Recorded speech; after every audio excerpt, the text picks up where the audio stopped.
Ruby ଆଉ ନୀଲମଙ୍କ ରୁମକୁ ଦାଦିମା, ଆଦର୍ଶ, ପଲ୍ଲବୀ ଆସିବେ ଆଉ ଦାଦିମା କହିବେ, ଏ ରୁମଟା ତ ବଢ଼ିଆ ହେଇଛି। ଏ ନାତିଆ, ପଲ୍ଲବୀ, ଶୁଣ, ମୁଁ ଏ ରୁମରେ ରହିବି। ହଁ, ଏଇ ରୁମରେ ରହିବି। ଏହାପରେ ରୁବି କହିବେ, କ'ଣ ହେଲା? ଆଉ କହିବେ, କିନ୍ତୁ ଆପଣଙ୍କ ଲଗେଜ ଆମେ ଆର ରୁମରେ ରଖିଦେଇ ଆସିଛୁ। ସେଟା ବଡ଼ ରୁମ, ଆପଣ ଏକୁଟିଆ ଆରାମସେ ରହିବେ। ପୁଣି କହିବେ, ନାଇଁ ମାନେ, ଏ ରୁମରେ ନୀଲମ ଆଉ ମୁଁ ରହୁଛୁ। ଏଇଟା ଆମ ରୁମ। ତାପରେ ଦାଦିମା ରୁବି ପାଖକୁ ଆସି ରୁବିକୁ ଠେଲି ଦେଇ କହିବେ, କହୁଛି କ'ଣ ନା ଏ ରୁମଟା ଆମର।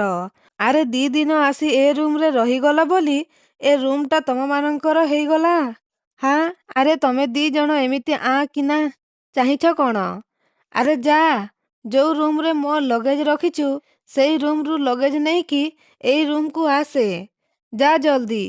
ଏହାପରେ ରୁବି କହିବେ, ଦେଖନ୍ତୁ, ଆପଣ ଯାହା କରୁଛନ୍ତି ସେଇଟା ଆଦୌ ଠିକ ନୁହଁ। ଇଏ ଅନ୍ୟାୟ। ଆମ ମା ଝିଅଙ୍କ ଭଳିଆ ନିରୀହ ଲୋକମାନଙ୍କ ଉପରେ ଆପଣ ଅତ୍ୟାଚାର କରୁଛନ୍ତି।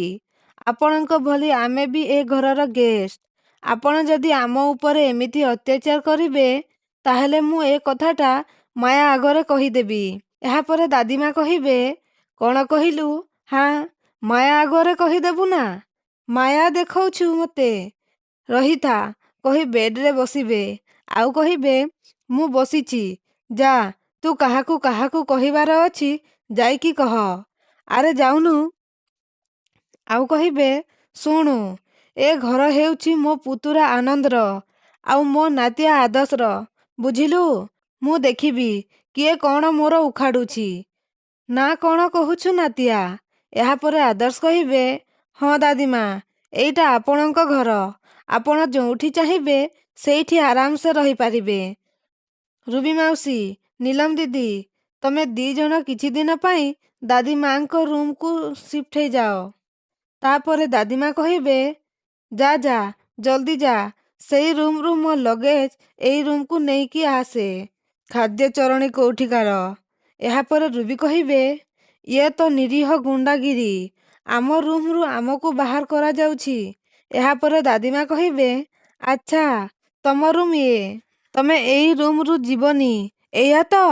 ଠିକ ଅଛି, ତାହେଲେ ତମେ ମା ଝିଅ 2 ଜଣ ମିଶିକି ମୋ ସାଙ୍ଗରେ ଏ ରୁମରେ ରହିବ। ଆଉ କ'ଣ? ତାପରେ ରୁବି ଆଉ ନୀଲମ ଆଶ୍ଚର୍ଯ୍ୟ ହେଇଯିବେ। ତାପରେ ପଲ୍ଲବୀ କହିବେ, ଦେଖିଲ ତ ରୁବି ମାଉସୀ, ଦାଦିମା କେତେ ଭଲ। ସେ ଆପଣଙ୍କ 2 ଜଣଙ୍କ ସହିତ ତାଙ୍କ ରୁମ ସେୟାର କରିବା ପାଇଁ ପରମିଶନ ବି ଦେଇ ସାରିଲେଣି। ତାପରେ ଦାଦିମା କହିବେ, ଆରେ ଯାଉନୁ, ଠିଆ ହେଲୁ କାହିଁକି, ଯା। ତାପରେ ରୁବି ସେଠାରୁ ଚାଲିଯିବେ ଆଉ ନୀଲମ ମଧ୍ୟ ସେଠାରୁ ଯାଉଥିବେ। ଦାଦିମା ନୀଲମର ହାତ ଧରି କହିବେ, ଏ, ତୁ କୁଆଡ଼େ ଯାଉଛୁ? ହାତୀ ଯୁଆଡ଼େ ଲାଞ୍ଜ ସିଆଡ଼େ। ହାଁ, ବ ଏଠି, ମୋ ଦେହ ହାତ ବହୁତ ବିନ୍ଧୁଛି। ଅଟୋରେ ଆସିଲା ବେଳେ ଯୋଉ ଧକଡ଼ ଚକଡ଼ କରି ନେଇ ଆସିଲା ଯେ, ମା, କି ବିନ୍ଧା ହଉଛି ଲୋ। ଚିପିଲୁ ଟିକେ ଭଲ ଭାବରେ। ତାପରେ ନୀଲମ ଦାଦିମାଙ୍କ ଗୋଡ଼ ଚିପିବେ ଆଉ ଦାଦିମା କହିବେ, ଆରେ ଆଉସୁଛୁ ନା କ'ଣ ମ? ଜୋରରେ ଚିପୁନୁ, ମା ତତେ ଖାଇବାକୁ ଦଉନି କ'ଣ? ତାପରେ ଆଦର୍ଶ କହିବେ, ଦାଦିମା, ତାହେଲେ ମୁଁ ଆସୁଛି, ମୋତେ ଏବେ ପୁଣି ଅଫିସ ଯିବାକୁ ପଡ଼ିବ। ଏହାପରେ ଦାଦିମା କହିବେ, ହଁ ଲୋ ନାତିଆ, ଶୁଣୁ, ମନ ଦେଇକରି କାମ କରିବୁ, ହେଲା, ଯା। ତାପରେ ଆଦର୍ଶ ଆଉ ପଲ୍ଲବୀ ସେଠାରୁ ଚାଲିଯିବେ। ତ ଦର୍ଶକ ବନ୍ଧୁ, ଏବେ କ'ଣ ଦାଦିମା ଏ ମା ଝିଅଙ୍କୁ ଠିକ୍ ମଜା ଚଖେଇବେ କି? ଆମକୁ କମେଣ୍ଟ ମାଧ୍ୟମରେ ଜଣାନ୍ତୁ।